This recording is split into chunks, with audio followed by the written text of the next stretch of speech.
Howdy, and welcome to the Roundtable. For Red Dirt D&D, I'm Michael Cross. Kiri Hester. Johnny Payne. Connor Shenold. Brooke Bullock. Ada Cross. Kim Cross. Episodes 51 through 54.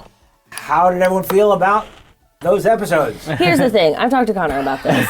And I think we have talked about this before too, but I just need to reiterate how frustrating it is for me to have such a dumb character in a murder mystery. and the thing that I, Kiri, deeply love and am doing so great at, and then I have to like drag Billy through it somehow. It's called a role-playing game. So I am our muscle that did not open the door. Someone else's turn. It said pull. I cannot read, Mr. Twitch. You did not inform me. I think that it's important in any kind of murder mystery. What we've got in Red Dirt Outlaws, we're basically, it's a heist game. We still have to have our muscle. If we don't have Samantha, then a lot of things. Now, not in the first adventure, but since then, Samantha has been very useful. And I feel that way about Billy. It's just without Billy, there's a lot of things we can't get through because we need a muscle. It has been a lot of fun trying to, like me, Kiri, and I think it may have been in one of the episodes that we just did. No, it was an earlier episode where Connor was like, Kiri, you don't know that. Mr. Blackjack, ask him. Yes. And I'm saying it from rote. Yes. Of course, not as funny as with Brooke or Beyonce not being at the table of the Golden Vipers. I knew it. No, you're not there. I didn't know it. Mr. Beyonce was I'm working on smelling sounds. Yeah. You hear from across the room. I knew it. That's what it was. But if we were talking about strength that comes in clutch, which I think is one of the.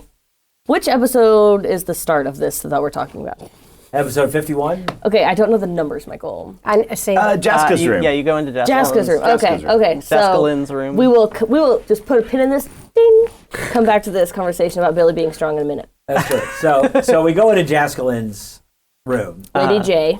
Yes, and It's very fancy. is that the one where we found take- the box? The music box. The music box. Mm-hmm. We also contemplate the moralities of investigating versus stealing. Billy attempts to pay for some scrolls. Yancey then steals the money that Billy used to pay for the scrolls. Billy is a kind person. Yes. It's one thing to investigate this woman. It's another to steal from her. Right? When you opened that, I should have left in a note that was like, for the adventurers snooping around the room. That's why I thought Billy brought up an interesting conundrum for Dungeons and Dragons, for players, and we've all faced this, that when we come across something, it is designed for the DM to put that in there for the adventurers. Oh, yeah. Kiri knew that it was meant for us. I know, but it's like but how do you? It was a conundrum for me because you're absolutely right. As a character, we're just stealing from somebody. Somebody that we don't know is guilty. Right. We know those are there for the players to use. I mean, it's like the pots in Legend of Zelda. You see a pot, you've got to smash it. It doesn't matter if it's in someone's house or not. Absolutely hilarious cartoons where you've got Link running into people's houses and they're like, oh, look, it's the hero. It's it. Smash. What are you doing? What are you doing? They're making a live-action movie of that. I'm like, I'm going to count the pots. Yeah. Oh, that should be a great Easter egg. 100%. But that was, but again, so as players, we know that these scrolls are for us to do. And Billy brings up a whole new conundrum that we are characters and these are not ours to necessarily take. And I think a note saying, dear adventurers, listen, these are for you to use. Billy believes that he paid for it, so he feels fine. Yeah. And he has no idea how money works, so 5 gold for these 2 very powerful scrolls is right. Which we One use that them a was little bit. specifically modified. We use them a One would little have bit to be later legendary. I don't think that scroll could be anything they less have than a to be legendary. legendary. To get a full rest in 20 minutes. Yeah. That's huge. Yeah. If I now want to change my answer for what one thing would you like in D&D in real life, it's now that scroll. Yeah, If I could plug in for 20 minutes and have 8 hours of rest, sign me up. No, my a gosh. scroll, I'd feel robbed. it needs to be a full-on spell, and I want that spell. Yeah, Michael doesn't want to do it just once. It's a cantrip. I can cast it whenever I want to. I don't even need to do that. Once a day is fine. Are you Once per I would day. cast it on other people. Are you paying attention? Wake up. Bzz. There you go. I need that during my lunch period. Yeah, everyone takes a lunch 20 minutes, and they're out for 24 hours for a long rest. More to Billy's point on the philosophy of all this, I feel like D&D adventures are the criminal that does everything bad but has a heart of gold TV show, like the one where like the cop that turned against bad cops and had to go be a bounty hunter. He was still like breaking into places and blowing things up and punching people, but he was doing it for the greater good of all. Yeah. So we're stealing stuff from people for the greater good of all. So what I heard you say was chaotic good is the best alignment. That's the only alignment. There we go. Well, and that's exactly again. Other alignment? It is again like Link walking into people's rooms and smashing their boxes and their. It's like that's part of the game. You're cutting their grass for rupees. I mean, it's but that's part of the game. So it's you kind of have to wave that one away. That's just part of D&D. And to be fair to y'all aren't stealing anything else. Like you could have stolen. That's true. Colane's Warhammer. We could have stolen the box that made the sound with Jaska. Yeah. Mm-hmm. There are so many more things. Wait, that's an option? If you can get back in that room. But we do get into Lady J's memory, and there's some important stuff that happens in there. That was one of my favorite ones to put sound and music to. I don't know. It really was. I don't know what it was about it, but I absolutely loved doing it. The sound and music for that one. Yeah, I liked coming up with her little memory that y'all can go through because hers really sets up that you can still encounter combat in memories. Mm-hmm. Oh yeah. Because prior to this, the memories that you guys had gone through, there wasn't really any combat other than the rooms before the rooms. Yeah. Right. You guys didn't hit the lucky numbers in order to get in, and so you had the little magic of the house kind of pushing back, but this is her actual memory of where she's essentially running for her life. Mm-hmm. And we may be thieves, but we're not murder hobos because we did turn away from the pixies. We could have, had that slaughter, but we didn't. So other than Billy, but yeah. They looked menacing. I think that was where my favorite sound was because it happened at this table. That the sound that you get is the reflection of what happened at the table. Was you attack 7 points of damage? Okay, it's dead. Uh-oh. Yeah. We are way too powerful here. This is not meant to be combat. We were warned about evil pixies. They were stealing. I thought these were them. So when I went to go to the sound and it was 7 points, you kill it and you hear oh. Yeah. We just did minor amounts of damage to this thing and killed it instantly. Mm-hmm. Whoopsie. So that was, and then we stepped back and said, hold on, Billy, hold on, we got to talk about this. And I think that was our first time to really realize, we can solve a situation without actually going in and killing, as long as we solve the situation, which we ended up doing. Mm-hmm. So, which would lead us later on when we find the Golden Viper, we go, okay, Billy, we don't need to fight them. Okay. I do want to point out while we're talking about the pixies and the vipers. Okay. Mallory Morgo warned us about two groups of people, the pixies and the vipers. And she said, they're bad business. But we've met them, and they weren't bad business. They were being poached, and they were being framed. Who said Mallory 4 episodes ago, and everyone laughed at me? And now maybe she's feeding us wrong information. Yeah. So there's a difference between what you kind of hear about a group and what the group is actually doing. I'm and just their saying, intentions behind what they're doing. Like so, in real for life. the pixies, they are trying to protect themselves, but are being particularly violent about it. Anyway. And you learn from the vipers that they're being framed. They're being framed for what whoever the elusive showrunner is doing. Who's got beef with these dragonborns. Yeah, the side little quests have been fantastic. But going back to Jaska. Yeah, going back to Jaska, we're in the story. Kiri has to act. It's a lot harder to play an NPC when you're not the DM and know everything. By the way, I spend a lot of time just looking at Connor. Connor just nods at me.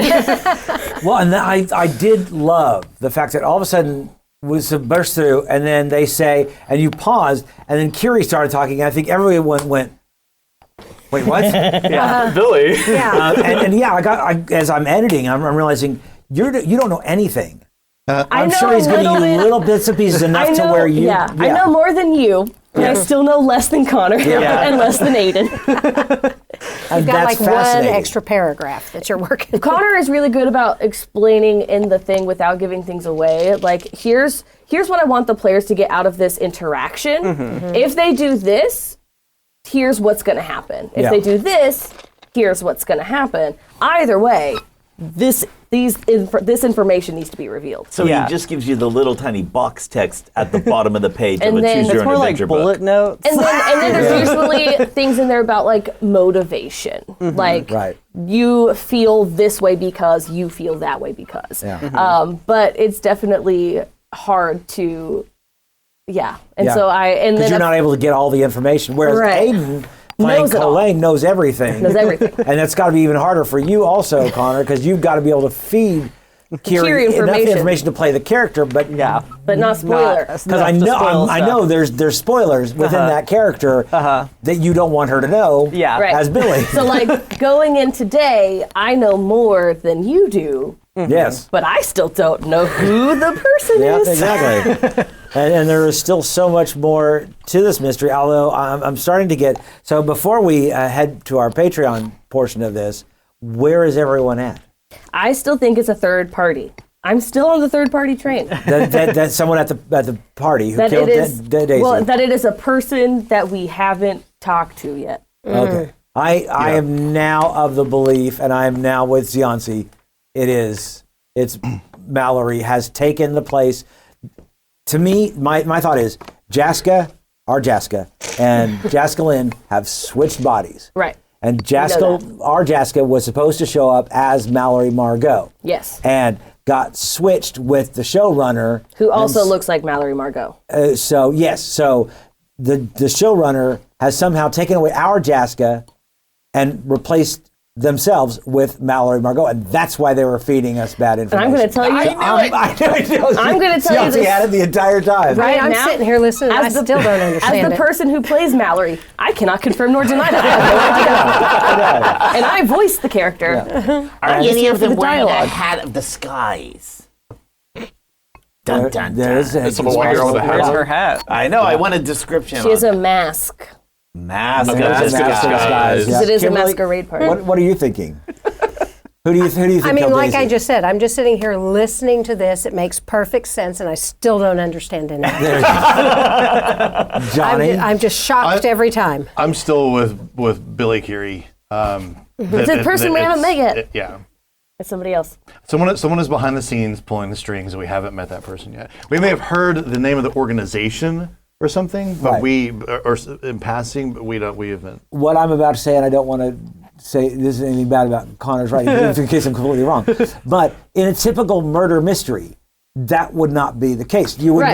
never have this is like here's typical, here's a room where 10 people. In every Scooby-Doo episode, it's the first person that you meet. Or like at Agatha Christie, there are 10 people. One of those 10 is the murderer. If it was someone outside, it's not necessarily a murder mystery. Now it's just a random happenstance. Or in 80s TV, it's the one the camera slowly zooms in on, and I don't know where. I mean, at this point, it But could have you- been but you would- Beatrix. I don't know. The audience knows who it is, so that's where I'm like, I think it could be that it could be a third person, but that's Right. why I think it would be someone that we do know. I could maybe get behind Mallory. Here's who I know it isn't. Oh yes, Okay, it's not the Marquis. He's too heartbroken. I don't think the showrunner he would. has a sad. Yeah, he has a big Big sad. sad. I don't think the showrunner would care enough to act sad.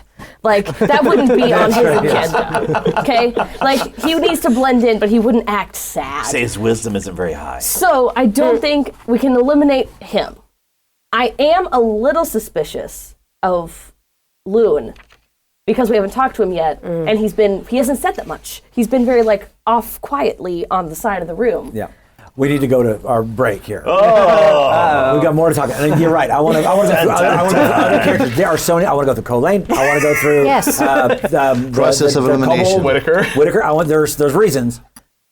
But you can only get this if you become a Patreon member right now. Go to patreon.com/RedDirtDnD. The full version of this roundtable is on patreon.com/RedDirtDnD. If you join at any level starting at $5, we also have levels that get you t-shirts, miniatures. We have a monthly, every other month we come together and we talk, and so it's a blast.